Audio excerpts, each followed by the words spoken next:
दुनिया इस वक्त एक नए ट्रेड वॉर के दौर से गुजर रही है। अमेरिका के राष्ट्रपति डोनाल्ड ट्रंप की टैरिफ पॉलिसी ने ग्लोबल ट्रेड की पुरानी व्यवस्थाओं को हिलाकर रख दिया है। भारत भी इससे अछूता नहीं रहा। अमेरिकी बाजार में भारतीय सामानों पर भारी टैरिफ लगाने से निर्यात गिरा है, नौकरियों पर खतरा बढ़ा है और कई इंडस्ट्रीज दबाव में आ गई हैं। ऐसे माहौल में भारत और यूरोपीय यूनियन के बीच होने जा रही मुफ्त व्यापार संधि को एक बड़े रणनीतिक जवाब के तौर पर देखा जा रहा है। मदर ऑफ ऑल डील्स कहे जा रहे इस समझौते को सिर्फ व्यापार बढ़ाने का जरिया नहीं, बल्कि बदलती वैश्विक राजनीति और अर्थव्यवस्था में भारत की नई भूमिका तय करने वाला कदम माना जा रहा है। अगर ये डील साइन होती है तो ये तय कर सकती है कि आने वाले दशक में भारत किसी खेमे में खड़ा होगा और दुनिया की सप्लाई चेन किस दिशा में आगे बढ़ेगी। ये सवाल इन दिनों भारत की आर्थिक और कूटनीतिक बहस के केंद्र में है कि क्या भारत ने डोनाल्ड ट्रंप के आक्रामक टैरिफ का कोई ठोस जवाब ढूंढ लिया है। इसी संदर्भ में भारत और यूरोपीय यूनियन के बीच प्रस्तावित मुफ्त व्यापार समझौता यानी फ्री ट्रेड एग्रीमेंट को मदर ऑफ ऑल डील्स कहा जा रहा है। भारत के वाणिज्य मंत्री पीयूष गोयल और यूरोपीय कमीशन की अध्यक्ष उर्सुला वॉन डेर लेयन दोनों ही इस समझौते को ऐतिहासिक मान रहे हैं। अगर 27 जनवरी को होने वाले भारत यूरोपीय यूनियन शिखर सम्मेलन में इस फ्री ट्रेड एग्रीमेंट की औपचारिक घोषणा होती है तो ये सिर्फ एक ट्रेड डील नहीं बल्कि वैश्विक अर्थव्यवस्था की दिशा बदलने वाला कदम साबित हो सकता है। फ्री ट्रेड एग्रीमेंट यानी एफटीए का मतलब होता है दो या उससे अधिक देशों के बीच ऐसा समझौता जिसमें एक दूसरे के सामान और सेवाओं पर लगने वाले टैरिफ, टैक्स और व्यापारिक रुकावटों को कम या पूरी तरह खत्म कर दिया जाता है। आसान भाषा में कहें तो यह व्यापार के लिए टोल फ्री हाईवे जैसा होता है।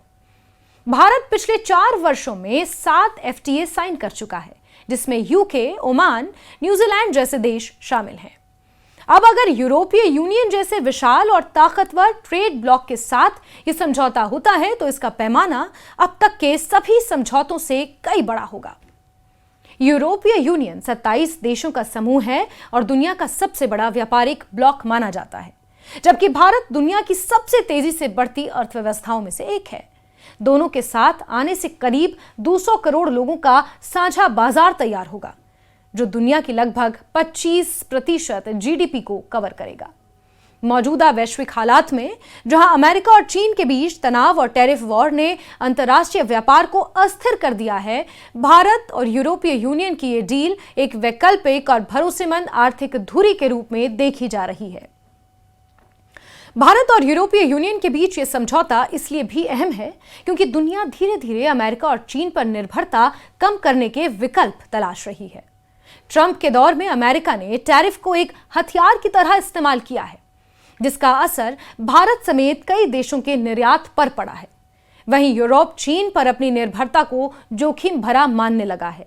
ऐसे में भारत और यूरोपीय यूनियन का एक दूसरे के बीच आना ग्लोबल सप्लाई चेन का चेहरा बदल सकता है और भारत को चीन के विकल्प के रूप में एक बड़े प्रोडक्शन हब के तौर पर स्थापित कर सकता है। भारत और यूरोपीय यूनियन के बीच पिछले साल करीब 12.5 लाख करोड़ रुपए का व्यापार हुआ था। फ्री ट्रेड एग्रीमेंट लागू होने के बाद इस व्यापार के जल्दी ही दोगुना होने की उम्मीद है। इसका मतलब यह होगा कि भारतीय कंपनियों की पहुंच बर्लिन, रोम और म्यूनिस जैसे यूरोपीय बाजारों तक आसान होगी, जबकि यूरोपीय कंपनियां दिल्ली, मुंबई, कोलकाता जैसे भारतीय शहरों में अपनी पकड़ मजबूत कर सकेंगी। लंदन स्थित इकोनॉमिस्ट इंटेलिजेंस यूनिट की सीनियर एनालिस्ट सुमेधा दासगुप्ता के मुताबिक मौजूदा वैश्विक अस्थिरता में भारत और यूरोपीय यूनियन दोनों को भरोसेमंद ट्रेड पार्टनर की जरूरत है। भारत अमेरिकी टैरिफ के असर को कम करना चाहता है, जबकि यूरोपीय यूनियन चीन पर निर्भरता घटाने की कोशिश में है। हालांकि ये डील अचानक नहीं हो रही। भारत और यूरोपीय यूनियन के बीच व्यापक व्यापार और निवेश समझौते यानी BTIA को लेकर बातचीत जून 2007 से शुरू हुई थी। उस समय भारत की अगुवाई प्रधानमंत्री मनमोहन सिंह कर रहे थे। करीब 15 दौर की बातचीत के बाद भी 2013 में ये प्रक्रिया ठप पड़ गई। यूरोपीय यूनियन चाहता था कि उसके 95% से ज्यादा निर्यात पर भारत टैरिफ खत्म करे, जबकि भारत 90% तक ही तैयार था। कृषि, डेयरी, ऑटो और शराब जैसे संवेदनशील सेक्टरों को लेकर मतभेद इतने गहरे थे कि बातचीत पूरी तरह रुक गई। जून-जुलाई 2022 में भारत और यूरोपीय यूनियन ने फिर से इस डील पर बातचीत शुरू की। तब से अक्टूबर 2025 तक दोनों पक्षों के बीच 14 से ज्यादा बैठकें हो चुकी हैं।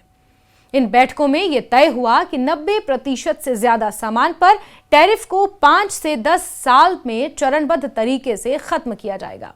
कृषि, डेयरी, ऑटो और शराब जैसे सेक्टरों को शुरुआती दौर में काफी हद तक सुरक्षित रखा जाएगा। भारत के कॉमर्स सेक्रेटरी राजेश अग्रवाल के मुताबिक डील के 24 में से 20 चैप्टरों पर बातचीत पूरी हो चुकी है, जिसमें संकेत मिलता है कि समझौता अब अपने अंतिम चरण में है।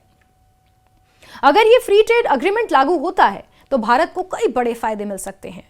यूरोप में भारतीय कपड़े और चमड़े के सामान अभी 10% तक ड्यूटी झेलते हैं।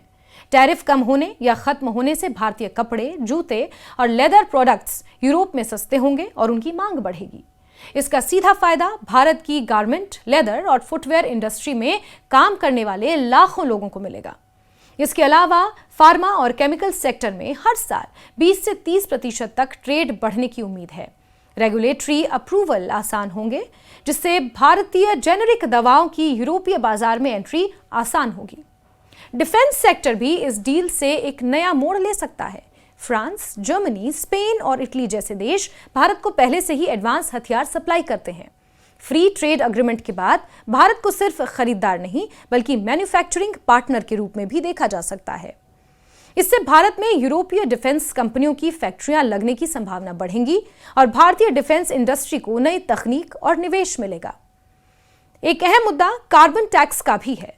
यूरोप ने साल 2026 से कार्बन बॉर्डर एडजस्टमेंट मैकेनिज्म लागू किया है, जिसके तहत स्टील, एल्यूमीनियम और हाइड्रोजन जैसे उत्पादों पर 25 से 30% तक अतिरिक्त टैक्स लग रहा है। इससे भारत को नुकसान हो रहा है, लेकिन फ्री ट्रेड अग्रीमेंट के तहत इस पर कुछ राहत मिलने की उम्मीद जताई जा रही है। वहीं भारतीय उपभोक्ताओं को भी फायदा होगा, क्योंकि यूरोपीय शराब, कारें और इंडस्ट्रियल प्रोडक्ट्स सस्ते हो सकते हैं।